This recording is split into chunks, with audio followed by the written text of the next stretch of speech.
CGPA cumulative grade point average, যারা বিশ্ববিদ্যালয়ে পড়াশোনা করে মোটামুটি তারা এই বিষয়টা সম্বন্ধে অনেক ভালোভাবে জানে। এবং তোমরা যারা এইচএসসি শিক্ষার্থীরা আছো, তোমরাও এই বিষয়ে অনেক ভালো একটা জ্ঞান ধারণা থাকা উচিত। কারণ একটা সময় গিয়ে এই বছর বা সামনে বছর তোমরা কিন্তু বিশ্ববিদ্যালয়ে পড়াশোনা করবে। তো তোমাদের এই বিষয়ে যদি ধারণা ঠিক মতো না থাকে, তাহলে শুধু তোমার বিশ্ববিদ্যালয়ের জীবন না, পুরো জীবনটাই তছনছ হতে পারে। তো আমরা সিজিপিএ সম্বন্ধে কিছু কুসংস্কারমূলক কথা যেগুলো আমরা জানি, কিন্তু এটার যে মানে প্রতিক্রিয়াটা যে কতটা ভয়াবহ হতে পারে আমাদের জীবনে, এই জিনিসটা আসলে আমাদের বোঝা উচিত, বা এই জিনিসটা আসলে অনেকে বলে না বা স্বীকার করতে চায় না। দেখো, আমরা যারা স্কুল বা কলেজে পড়াশোনা করি, আমাদের রেজাল্ট কিভাবে হয়?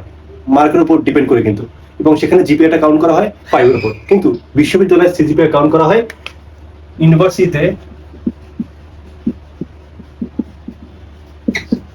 4.00, অর্থাৎ ইউনিভার্সিটিতে 4 পয়েন্টের মধ্যে তোমার সিজিপিএ কাউন্ট করা হয়।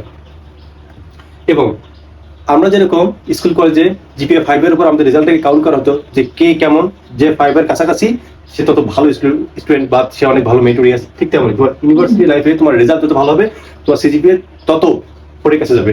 এখন অনেক শিক্ষার্থী যখন বিশ্ববিদ্যালয়ে যখন ভর্তি হয়, তারা ফার্স্ট ইয়ারেই তাদের অনেক পাংখা গজায়, এবং তারা সিজিপিএ সম্বন্ধে খুব একটা ভালোভাবে না জানলেও তারা এটাকে খুব ভালো গুরুত্ব দেয় না। এবং মনে করে সিজিপিএ দিয়ে কি করবো, এটা তো আমার লাগবে না, মোটামুটি পাস করলেই হলো। আবার কিছু কিছু স্টুডেন্ট দেখবা যে তারা এত বেশি পড়াশোনা করে যে তাদের সিজিপিএটা সবসময় চেষ্টা করে যে আমি 4 এর মধ্যে বা 4 এর কাছাকাছি যেন যায়, অর্থাৎ যত ভালো কিছু করা যায় এরকম। তো এই জন্যই বিশ্ববিদ্যালয় লাইফে স্টুডেন্টের মধ্যে দুই ভাগে ভাগ করা যায়। কিছু কিছু স্টুডেন্ট আছে যারা অনেক ভালো পড়াশোনা করে, অনেক ভালো রেজাল্ট করার চেষ্টা করে, আবার কিছু স্টুডেন্ট আছে যারা মোটামুটি পাস করলে যেন হয় এমন চিন্তা ভাবনা করে। সো মনে করো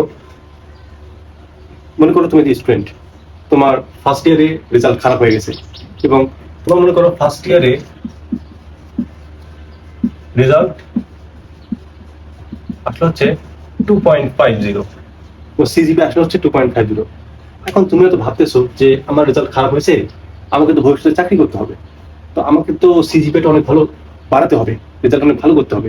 তো তোমার চিন্তা ভাবনা হচ্ছে কি, যে আমাকে একাডেমিক কামব্যাক করতে হবে, আমাকে সিজিপি আরো হাই করতে হবে। এই জন্য তুমি কি করলে, তুমি রীতিমতো অনেক বেশি পড়াশোনা শুরু করে দিলা।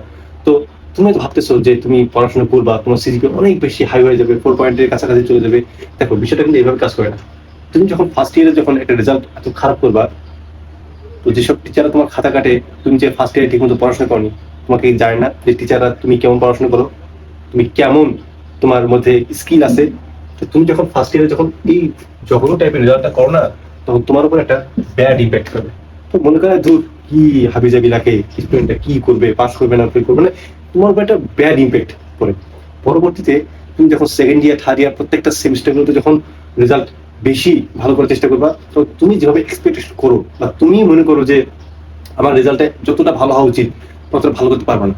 কারণ শিক্ষকের এত টাইম নেই যে তোমার খাতাটা অত ভালোভাবে কাটবে, অত সাজানো গোছানো কি কি লিখছো 1 to 1 করবে। তো বিশ্ববিদ্যালয় বিশেষ করে স্টুডেন্টদের উপর শিক্ষকদের কিন্তু একটা নজর থাকে। হয়তো আমরা এটা বুঝতে পারি না, আবার কেউ বুঝতে পারি। তো তুমি ভালো করো বা খারাপ করো, টিচার বোঝে, বাট সবাই বলে না এটা, কারণ টিচার এত ঠেকা পড়েনি যে তুমি ভালো করো না খারাপ করো তাতে কোন যায় আসে। বাট তুমি যদি খারাপ করো, ওই যে ফার্স্ট ইয়ারে যেটা তোমার উপর যে ব্যাড ইফেক্টটা পড়ছে, এটা সারা বছরই তোমার উপর এটা অ্যাপ্লাই করবে। ফার্স্ট ইয়ার বলো, second year, third year, final, প্রত্যেকটা ইয়ারই তোমার উপর ব্যাড ইম্প্যাক্ট করবে, যার পরবর্তীতে তোমার রেজাল্ট চাইলেও তুমি অনেক ভালো কিছু করতে পারবে না। তাই আমি আজকে এই ভিডিওটা তোমাদের জন্য এই জন্য করলাম, কারণ আমি তো এই যে বিষয় থেকে পড়ছি, আমি তো জানি। তো তুমি যদি প্রথম থেকে যদি তোমার সিজিপি বিষয়ে যদি আগ্রহ না দেখো, ভালো কিছু না করো, তাহলে একটা সময় গিয়ে কিন্তু তুমি হতাশায় পড়বা, তুমি ভালো রেজাল্ট করতে পারবে না। এবং তুমি হয়তো মনে করতেছো যে আমার সিজিপি খারাপ, আমি সরকারি চাকরি করবো, কোম্পানি চাকরি করবো না, কারণ কোম্পানি চাকরিতে অনেক বেশি সিজিপি দরকার। বিলিভ মি, তুমি ডিপ্রেশনে পড়বা। কারণ সরকারি চাকরি পাওয়াটা যেমনি কঠিন, ঠিক তেমনই একটা দীর্ঘমেয়াদী। কারণ তোমাকে ওই পরিশ্রমটা করতে হবে 2-3 বছর ধরে, বিসিএস ব্যাগ অনেক পরিশ্রম করতে হবে, অনেক লং একটা প্রসেস। তাই সিজিপির প্রতি নজর দাও, এবং ফার্স্ট ইয়ার থেকে যতটা পারো রেজাল্টটা ভালো করার চেষ্টা করো। এতে করে তোমারও ভালো হবে, এবং দিন শেষে তোমার জন্য তোমার ফ্যামিলি তোমাকে নিয়ে গর্ববোধ করবে। Best of luck.